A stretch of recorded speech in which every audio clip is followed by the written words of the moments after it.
Welcome to Infidelity Truths. Before we dive into today's gripping story, please take a second to like this video and subscribe to our channel. Your support helps us create more thrilling stories just for you. Let's begin. I trusted her with my whole heart. I provided everything: love, loyalty, and a home she never had to lift a finger to maintain. But at her brother's birthday party, in front of everyone, her secret lover exposed everything. That night changed my life forever. The end of my relationship with Melissa hit me like a storm I never saw coming. I had no clue she was being unfaithful, not even a sign, until everything unraveled in the most humiliating way. In public. I wouldn't wish that kind of heartbreak on anyone. Melissa and I had been married for 8 years. Before that, we had lived together, building what I thought was a strong foundation. But as they say, not all that glitters is gold. Melissa came into my life after my first marriage crumbled. My ex-wife and I had simply grown apart. Communication broke down and eventually we let go. When Melissa appeared, I believed I was being offered a clean slate. Melissa had a daughter from her first marriage, Sophia. Recently, Sophia left her alcoholic husband and came to stay at our country house to recover and restart. Melissa didn't work. My job managing shipments of used cars from Asia paid enough to support us all comfortably. I was often away on business trips, resolving issues on the ground, but I never let distance make me neglectful. Melissa ran our home with grace. The house was always warm and welcoming, and she was an exceptional cook. I made sure to show my appreciation. I never returned from a trip empty-handed, whether it was jewelry, perfumes, or fresh flowers.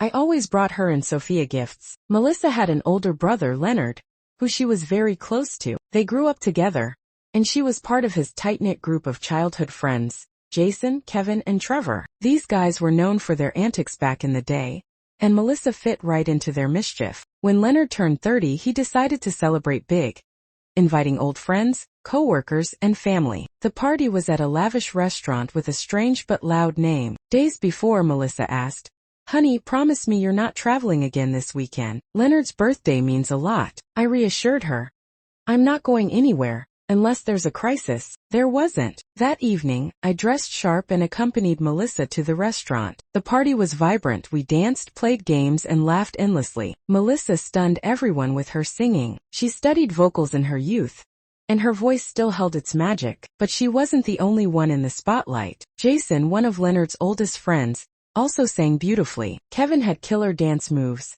and Trevor's witty jokes had everyone in stitches. Melissa danced with each of them, one after another, and I didn't think anything of it. After all, they had history. Maybe I had a bit too much to drink, but I tried to sing again, and well, it didn't go well. Guests clapped out of politeness, I guess. But then Jason stood up, cleared his throat, and what he said next froze the entire room. He said, "Friends, tonight I'm not just here to celebrate. I'm here to confess something. Melissa, I'm tired of hiding. Leave your businessman husband. Be with me. We belong together. I'm done sneaking around while he's away. Let's stop pretending." The restaurant fell into absolute silence. Melissa turned red, then pale. She snapped, "Are you insane? What the hell are you doing? Don't ruin my life." I walked out, alone, back at the country house, one I had bought before Melissa came into my life. I made up my mind. I was done. But the thought of losing Sophia stung. Over the years I'd grown close to her. I didn't have kids of my own, and she began to see me as a father figure. That connection, I didn't want to lose. Melissa didn't return until early morning. She couldn't even look at me. After a long silence, she finally spoke. "When Jason and I were young, we wanted to be together, but Leonard wouldn't let it happen. He said Jason was just a friend, not husband material. I begged him, but he refused to budge. Jason never gave up. Even after I married, he kept lingering. Sophia found out and warned me. She said she'd tell her dad. She did. That's what led to my first divorce. I fought with her, cut ties, and only reconciled years later, right when she moved back in. Then she admitted something that crushed me. I told Sophia I ended everything with Jason, but it was a lie. "I'm sorry. I've been thinking all night. I've lost everything. You mean so much to me. Sophia sees you as her real father now. Please forgive me. I swear I'm done with him." But her words meant nothing anymore. The trust, the bond, it was all broken. I remembered how her first husband reacted. Now I understood him. So I said just one word: "Leave." That was it. We were over. Melissa moved back to her mother's place. She had to start working again, It was time for her to know what it meant to earn her living. Years passed. I stayed close with Sophia. We became great friends. As for Jason, he divorced his wife shortly after his dramatic confession, but his search for happiness didn't last. He ran into problems at work, and his personal life crumbled. Melissa tried to return to me more than once, but once someone betrays your trust, they can never really earn it back. Her efforts were in vain. After Melissa walked out of my life, I thought that was the end. The wound was still fresh, but I buried myself in work. My business expanded. I started dealing with high-end car auctions and luxury vehicle imports. The money was good, and I spent less time at home and more time traveling. But deep inside, there was still an ache I couldn't quite ignore. The only person who kept me grounded was Sophia. She checked in often, sometimes with texts, sometimes with surprise visits to the country house. We'd cook, talk, and watch old movies. I began to realize that the bond we shared was more than just circumstance. It was real. She wasn't my daughter by blood, but she respected me like one would a father. One rainy evening, she showed up unexpectedly, soaked, shivering, but with eyes full of fire. "She's planning something," Sophia said without greeting. "Who?" I asked, though I already knew. "My mother, Melissa. She's trying to dig herself back into your life. But this time, she's not coming with apologies. She's coming with manipulation." I didn't want to hear it. I had made my peace. Or so I thought. Sophia continued.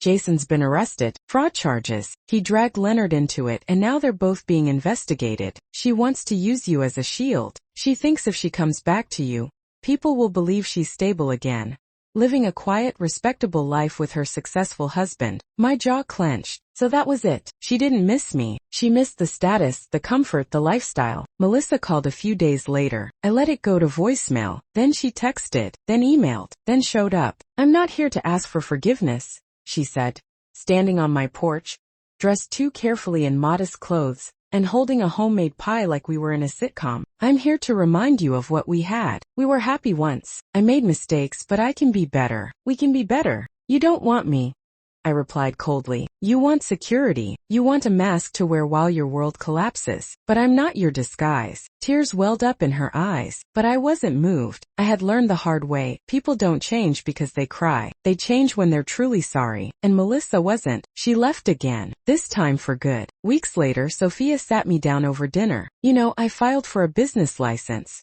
she said casually. "I want to open a small interior design studio, and I want you to be my partner." "Me?" I laughed. "I know cars, not curtains. You know life," she said. "You supported us all for years. You believed in my mother, even when she didn't deserve it. I see you as family, and I want to build something real with someone real." That moment, something shifted in me. Sophia and I started working together. I funded her dream, and she brought it to life. We called the business Phoenix Interiors, because, as she said, we both rose from the ashes. Years passed. Melissa tried one last time. Sent a handwritten letter, talking about how lonely she was. But I never replied. Some doors, once closed, should remain sealed. Jason went to prison. Leonard took a plea deal. Melissa now lives in a cramped apartment, far from the city lights she once adored. But me? I found peace. Not in romance, but in purpose, in truth, and in the bond with the one person who never betrayed me. 3 years passed. Sophia's interior design studio, Phoenix Interiors, became the talk of the city. What started as a small, passion-driven idea turned into a thriving business. We expanded to 2 more locations, hired staff, and started working with high-profile clients. Sophia blossomed strong, confident, and full of purpose. Watching her rise felt like watching my own daughter win at life. She always said I helped make it possible, but truthfully, it was her fire that lit the path. I was just lucky to be walking beside her. Then one chilly December morning, everything took a strange turn. I received a call from an unknown number. "Hello." I answered. There was silence. Then a voice I hadn't heard in years. Soft, weathered, unsure. "It's Melissa." I almost hung up, but then she said something that stopped me cold. "It's Sophia. She's in trouble." Turns out Sophia had been working on a major government contract, designing a cultural center. Someone had filed a complaint claiming her qualifications were fake, and that Phoenix Interiors was a front for money laundering. Complete nonsense. But dangerous nonsense, because government investigators were already involved. Sophia was shaken, confused, and somehow, Melissa had gotten wind of it before even we did. I met Melissa at a small cafe near the courthouse. She looked older, thinner, and nothing like the woman I once knew. She slid a manila envelope across the table. "Proof," she whispered. The complaint came from Trevor Leonard's old friend. "He's working with Jason from behind bars. This was their plan. Retaliation." I was stunned. Why would they target Sophia? "Because they can't get to me," she said, her eyes dim. "And hurting her hurts me." I took the envelope, looked her in the eye, and asked, "Why are you helping now?" She sighed, voice barely a whisper. "Because I lost everything. My pride, my family. And when I look at Sophia, she's the only thing I ever did right, even if I got everything else wrong." We used the documents to clear Sophia's name. Our legal team traced the false claims back to Trevor's company. Charges were filed. Sophia's reputation was not only restored, it became stronger. The press covered the story. Client doubled. Business boomed. A month later, I received one final message from Melissa. "Thank you for letting me help, even if just once. I don't expect anything in return. I'm moving far away to start over. If you ever think of me, I hope it's not with hate." I never replied. Some people come into your life as blessings, others as lessons. Melissa was both. And Sophia? She recently got engaged to a kind, grounded man named Elijah. They're planning a wedding at the country house, the same place Melissa once tried to turn into a lie, now reborn into a symbol of truth and new beginnings. At the reception, Sophia raised her glass and said, "To the man who showed me what it means to be steady, honest, and brave, not by blood, but by heart. Dad, this one's for you." I had to step outside. I didn't want anyone to see the tears. Months after Sophia's wedding, the country house finally felt like a place of peace. Not a memory of betrayal, but a symbol of everything we'd overcome. I would often sit on the porch in the evenings, watching the sun set across the field, thinking about the chapters life had taken me through. Pain, trust, betrayal, healing, and in the end, clarity. Sophia would visit often, now with Elijah. They brought laughter, plans for the future, and soon news of a child on the way. "Dad," she said one day, her eyes shining with tears, "we've decided. If it's a boy, we'll name him Af." That moment sealed everything. I may not have had children of my own, but life had given me a daughter in the most unexpected way. Not born from blood, but from love, trust, and shared scars that made us stronger. As for Melissa, I never heard from her again. Some stories don't need a reunion to have closure. Sometimes walking away is the closure. Jason remains behind bars, forgotten by the world he once tried to manipulate. Leonard disappeared after the scandal, and Trevor, well, justice caught up with him too. But Sophia thrived, and I found peace, because in the end, happiness isn't about going back to what once was. It's about building something new, something honest, something that lasts. So guys, if this story touched you, if it made you reflect on your own path, or reminded you of what truly matters, please like the video, subscribe to our channel, and don't forget to press the bell icon, because every end is just the beginning of something greater. Moral lesson: trust is the foundation of every meaningful relationship. Once broken, it rarely returns the same. Love alone is not enough to hold people together.